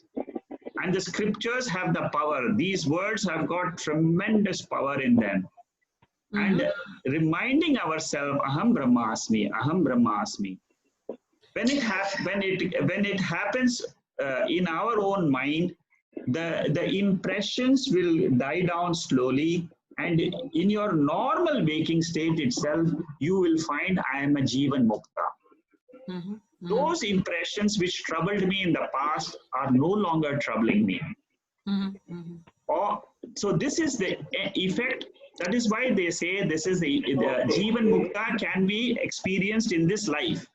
I am free. That you and I, everybody can experience it. You're right, Mr. Sheikh. Yeah. So that's brilliant. But before that, and I just wanted to ask whether, is it quite a systematic thing in almost all our scriptures where the method, therefore, of understanding, knowing our scriptures is almost, and plus ourselves, is by a process of negation. So in this state of mental awareness, systematically, we are actually saying, this is not me, this is not me, this is not me, naking it. And so finally what one will be left with, and then of course, hopefully when you're in the Anandamaya Kosha, you're saying, I wasn't all of that, I am this. And so you proceed forwards, yeah? Yeah, go forward. Go beyond the Anandamaya Kosha. Don't get stuck in the Anandamaya Kosha. Because see, Anandamaya Kosha is nothing else but a blank state of the mind. That blank state, you and I, everybody has it in sleep state. Yes. So no Mr. need Shekhar, to sit down. Yeah. The Raman Maharishi's method of self-inquiry is only one of the methods of neti, or the process of self-inquiry. Yes. But there are other contemplative methods also, like by which, like Aham Brahmasmi, you know, I am concentrating on Aham Brahmasmi till I sort of act this thing. The question therefore is there a shift in consciousness at that point that enables you to sort of realize that Aham Brahmasmi? Yes. Or is, see, no, I'll that answer happens. the question. Is yes, there it happens. It happens in the intellect. It's like the pole vaulter dropping the pole and then crossing over to the other section. Brilliant. Yeah. The pole vaulter uses the pole. He uses the pole up to reaching that level of the bar. So then afterwards he drops the pole. That Aham Brahmasmi Vritti will drop by itself, and then you will say, "This is me." That's all. So it just happens. It just happens. It happens. That's all. Yeah. So and therefore, that is not under your control. It is not under anybody's control. It just happens. It's the grace of the Lord. Yeah. So basically, the grace. Finally, there's a grace that happens. Some Absolutely. Without that grace, nothing happens. And then it is also by constant Savanam Mananam Nideshan. Yes. Correct. Yeah. Yes, you're right. I mean, Anshu, this is by constant Shravanam, Mananam, Nididhyasnam. The final step is a natural step. And then what happens is, always remember the point. We'll be taking up this discussion of 3 levels of consciousness. In Drigdrishya Viveka, there is a 3rd section in which we must try to understand there is a different level of consciousness when we reach Atma. It is beyond the waking state. There is one more level which is called as the Turiyam state. And that is what you really reach. And then what happens is, this waking state is of a different order of reality. It's exactly like getting up from dream to waking. Now, once woken up to that higher level, you will say that the waking state is another lower state of my own self. But there is a difference between the 2 levels. You must understand, we are jumping from one realm of experience to another realm of experience. Right. But Shekharji, don't you think so? It's so tragic that you should spend so much time of your life first acquiring, I am this, I have become this, I have become that. And then, of course, you're undoing all of that, then to come finally to who I am. You know, so it's quite tragic that this is how we do, you know, through all our education, through all That's correct. You see, but then it's a very fulfilled state. And then you see, the joy you get in this is, you can't describe it through words. There is one question about from Krishnamurti about the Navagraha and the Rahu and the position of the moon during the eclipse. Maybe one of you may know this subject of eclipse more deeper. So Rahu is a shadowy planet like moon. It's part of the Navgraha. So that's about it. Moon, Mercury, Rahu, Jupiter. All these are part of the Navgraha, but that's about it. They are actual planets. Nothing more to it. They're actually planets. Okay. Rahu and Ketu are shadowy planets, actually. Yes, and Krishnamurti, you can go through the Google. You will find a lot of information which is available on the Google about eclipse, the solar eclipse, the lunar eclipse. How the whole process happens. This is beautifully given in so many of the Google searches, you know. But don't get caught up with that. The only thing, the takeaway from that is that we are covered like that. Our real nature is just covered. That is called as the wheeling power of Maya Shakti. And that once that wheeling power is gone, then what happens is our projecting power drops. You see, our projecting power of the mind, it drops to such an extent, and then you feel that my mind is so light. What it wants to think, it will think. I just have one question here. The Maya has two powers: the veiling and the projecting. Yes. And both these are part of Brahman. So from Brahman arises Maya. Maya has these two. Yes. It projects the universe. It veils our understanding. Yes. And puts us in bondage of identification. That's correct. Yeah. Okay. And the moment I think we can drop our egos, that can clear off completely. Oh yes, of course. The ego is it's absolutely it's the biggest enemy it's number the one. Thing. It's key. You see, the moment we get up in the morning, the ego I takes over, and it takes us through the whole day. Absolutely, gymnastics. Yeah, you're going shopping, you're doing cooking, you're doing washing, you're doing so many activities. All the ego I, nothing else. Yeah, absolutely. And, actually, Ramana Maharishi's ego and ego analysis is brilliant. I mean, that'll be one. Yeah, it'll be so great to hear that. Yeah, especially in Saddarshanam, it's available, and when you'll be studying that in 4 to 6 weeks. So you just see how beautifully he has analyzed it. And okay, with that we'll close and see you next week with the 50th verse. We'll start. And so far, I think of the scriptures as the boat in which will take us across, and you are the boatman. You are the boatman. No, God is the boatman. No, I'm not the boatman. You have to depend on God. It's a grace of the Lord, nothing else. Thank you. Thank you very much. And good night. Thank you very much. Thank you. Good night. Okay, Thank you. Good night. Shekhar ji. हाँ बोलो भाई. This blindness in the deep sleep is the absence of ego. That's the main problem. Is it? Correct. You are right. You are absolutely right. In the sleep state, there is absence of ego. And therefore, this happens to us naturally in that state. And then at that time, now you ask the question, who am I? That state is my real nature. That is what the scriptures are teaching us every day. They're telling us again and again. You ask yourself, I am not Babubai in sleep. I am not in Singapore in sleep. I am not identified with all the problems with my mind in my sleep. But then I am there. So who is there who is witnessing my sleep state? The ego it is called as consciousness. It is called as Sakshi. Because ego I is not there. Otherwise, ego I will say I am there. Like for example, today in waking state, you will say I am there. So but I is missing. Ego is the thought that arises of minus. Yes. That's ego. That's it. Yes, you're right. It is a thought. This thought ego, that arises.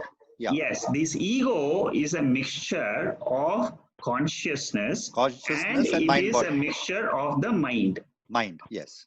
So therefore, it is matter and consciousness together as one. Together, one, which identifies with the body as. Yes, which identifies with this body. Identifying is done by the consciousness part. Yeah.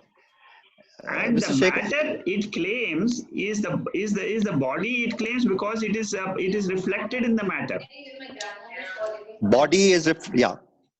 It is seeing the body. It says that body is me. Yeah. Identifying with the body is still okay. I mean, not okay. I mean, it's not so tough. But identification with the mind, I know that I know, is the worst deception. You know, where yes, it's correct. So terrible because you don't know how to disentangle that. No, but you see what the scriptures tell us is, okay, once you know that this is my mind, it just doesn't matter. You lead your life knowing your mind well. That's all. Okay. Mr. Shekhar, the non-self, the anatma is mind body without consciousness. Am I correct? Is that a right way to say? Yes, it is. That's right. Whenever there's no consciousness, for example, in a dead body, it's only inert body. Yeah. So therefore, mind does not exist in a dead body. Yes. So therefore, anatma is merely inert body. Yes. Okay. That's it. And that is why nothing happens to the body when it's, whether it's buried or whether it's burned, nothing happens. You know, it's an inert body. It's like, you know, you burn a log of wood. It is like burning the log because there is nothing, there's no consciousness principle in it. And you mentioned that meditation is also an object of my experience. Yes, that's very important. And therefore, the seer is separate from it. Yes, it is not. The seer is experiencing the meditation as an experience. Yes. It's witnessing the meditation. Yes. Therefore, meditation also is in the reflected consciousness, and therefore by itself it cannot give me enlightenment. No, it cannot be me. Now you have got it because you have done this very well. You have wonderful. That's a nice one. Yeah. You see, the understanding is going at a deeper level now, which is good. Thank you. Oh, that's wonderful. Thank you. Yeah. Okay, Bhai, is it clear? Okay, I think he has left. He's gone probably. Okay. Namaste, Shubharatri. Thank you so much. Okay, thank you. Good night. Thank you, Shekhar. Thank you very much. Any questions, Rohit? Yes, actually I did. Tell me. When you were explaining the part of the thoughtless awareness, yes. Even in the Mandukya Upanishad, it says it's the state beyond the three waking, dream, and sleep. The thoughtless awareness and the Turiyam state, are they considered the same thing? You see, what happens is Turiyam is beyond the thoughtless state, because thoughtless state means there is still an observer of that. Mm-hmm. You see, when it becomes objectless awareness, you are supposed to be pure awareness. That is called as Turiyam. Turiyam is Atma itself. Yeah, Turiyam is Atma. I am that Atma, I am that Turiyam is purely knowledge. It's only consciousness, jnanam. That's all. There is no question of even saying about objectless awareness, nothing. There are no words. These are all words which we are using only in the waking state. Actually, Mr. Shekhar, thoughtless state is the deep sleep state. Yeah, thoughtless state is a deep sleep state. Correct. Deep sleep state. So that there is no thought, but you are in deep sleep. Correct. And what is constant is consciousness. Yes. Therefore, that the blankness you're talking about, you see, at the different levels, for example, when Rohit, when somebody is at a junior level, we say thoughtlessness, that means objectless awareness is consciousness. Okay, this is that's what we say to people who are trying to enter into meditation. Right. Objectless awareness is consciousness. So that you don't get into any object of a thought. But finally, that objectless awareness word itself doesn't exist. It doesn't exist. Yes. In Turiyam, it doesn't exist at all. It has become the awareness has become knowledge. That's all. That is the alone which exists. That is called as pure Sat. Pure Sat. Pure Sat, pure Chit, nothing is there, no words, nothing can describe it, alone is. That is why we call it non-dual. Right. And then up to a certain level, Rohit, what you're saying is correct. Objectless awareness is consciousness, all that is correct. But it's a reference point. It's all reference points only. But ultimately drop everything, and then that is what is called as consciousness. Actually, your mind will be able to pick it up. In your mind, you will know that is what is called as Turiya knowledge. No, what I meant was, Shekharji, from the point of view of so the silence of the meditation when you're in the thoughtless state. Yeah. So is that the state of that is when it is not ultimate. You see, it is not in meditation. Whenever you're saying in meditation, I'm having blankness, I'm having thoughtlessness. you are still in duality. You are seeing the blankness. The seer and the seen are still there. It is called as duality. But isn't the seer and the seen the same in that state? No, because you're still saying that I'm seeing the blankness. No, let me phrase it different. So when we say that the consciousness is the witness to the three states of waking, dream, and sleep. Yes. If you were to imagine such a state, it would be just a pure. How would that be any different from the thoughtless state of meditation? Because the meditator is gone. Yeah. Right. Okay. When you're talking about blankness, see, you must understand it is a witness of the three states, plus it is a witness of the absence of the three states. And then the third point is it is beyond the three states. I think that means there's still Dvaitam at that state. To drop the Dvaitam only, you have to say that I am no longer a witness also. Right. Who is behind the meditator? Now you got it, right, Rohit? Yes, I did. Okay, see, the final state you have to come to is Advaitam. You should still not be talking in Dvaitam. I got it. Okay. The seer, still you keep on saying, I'm seeing blankness, I'm seeing blankness. The seer and the seen both are still there. I think still there. So then the correct way is I am that blankness? Exactly, that's all. Finished. I got it. Okay. Thank you. I am. That's not even blank. I am. Not yes.